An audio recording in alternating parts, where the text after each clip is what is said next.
We're here for episode 6, 7, lost count. But I do know it's been 10 months. Yes, 10 months since I started this project. I closed last May, started the reno process, or at least the process with the city in June. And here it is, April, and we are just getting started, hopefully on the renovation. So last time we spoke, the tree fell, we were cleaning up, we were at City Hall, going through the Urban Design Commission, for the zoning office, zoning and development, trying to get things approved. Great news is we did finally get approved by the Urban Design Commission, because the house is under historic preservation. It took a little while to get on the docket and then of course give them everything they needed to approve our plans. However, now we are in the permit process, and a part of that process is also approving the same site plans that we already proposed. And then also there is Treegate. If you don't know, City of Atlanta is the city that is amongst the trees. We take our trees very seriously here. You cannot cut one down without a permit. And if one falls, like what happened here, you have to go through certain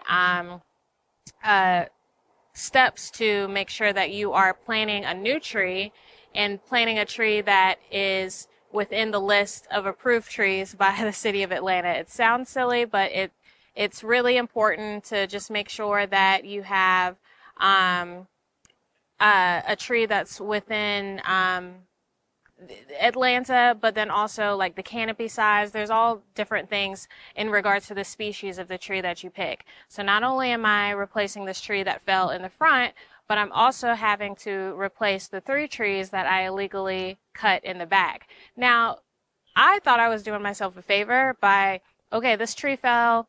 Hey, tree guy, as you're chopping this one down that's already costing me like $10,000, let's look in the back and see what other trees are potentially going to fall or need to be trimmed. And so I thought I was, helping myself out by getting ahead of that, but you don't know what you don't know. So now I've learned the hard way. So there are 3 trees in the back that also need to be replaced. And then once those things are approved, there's also my neighbor's tree, which is also a large oak tree, but I have to be mindful of their tree because they have this thing called critical root zone. So as you can see, their tree is pretty large, and based on the size of the tree, the roots spread into my yard, underneath my driveway, and into my yard. So when I'm doing the renovation, I need to make sure that I am protecting that tree from being hurt or damaged, or their roots in the process. So it's a whole thing, y'all. I'm learning a lot. And obviously this has been a lot of money spent on a house that I haven't even been able to start renovating yet. But my prayer is in April, we will get all these last minute things approved and we can start construction, beginning with this roof so we can get this blue tarp off. In the meantime, I've also been fined and have gone to court because of the dilapidation of the house. But obviously I can't fix the house until the same city approves for me to fix it. So anyway, we're going to get there. It's going to be fine.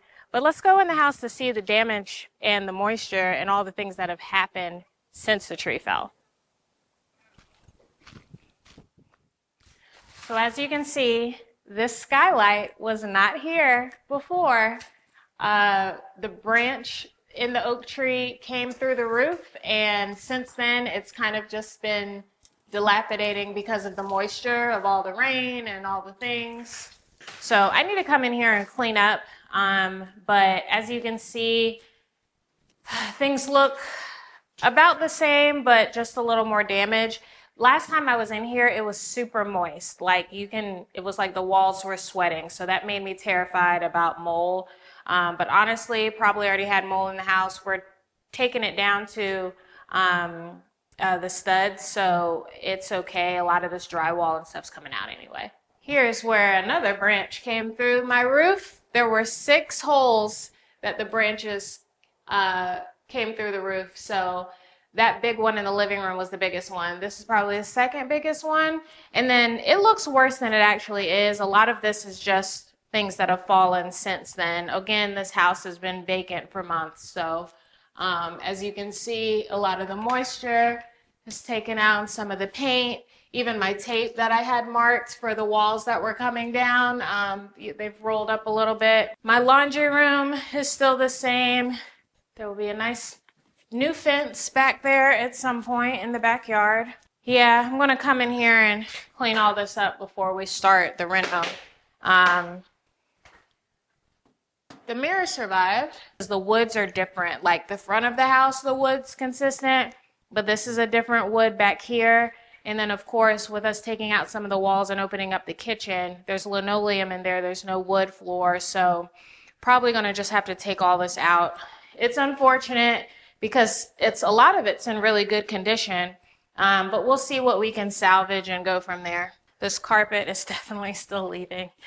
And then my sole bathroom, I can't wait to show y'all the designs that I've put together because I used the original tile as inspiration, these square, colorful squares.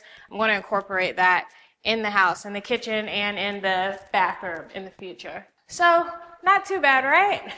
The good news is I do have some sponsors that have come in, so I'm happy to report that my paint, my outdoor siding, and maybe even the floors are already sponsored, which is going to help recoup some of the costs that I've already put in the home. But yeah, it's going to be a fun ride, and I'm ready to start knocking out walls. Okay, so as you can see, the house inside looks a lot worse than it did when I first introduced the property to y'all months ago. We've had some loitering issues. We've had some unhoused around the house. And then, of course, there are, I can't do anything until the city says yes. So my hope is that the next time you see me, we will be in the house, fixing the roof, fixing the foundation, getting started on the renovation. I'm super hopeful, y'all. Thank y'all for all your support and prayers, people that have tagged me and messaged me asking for updates. Here's your update, and hopefully we'll have a better one next time.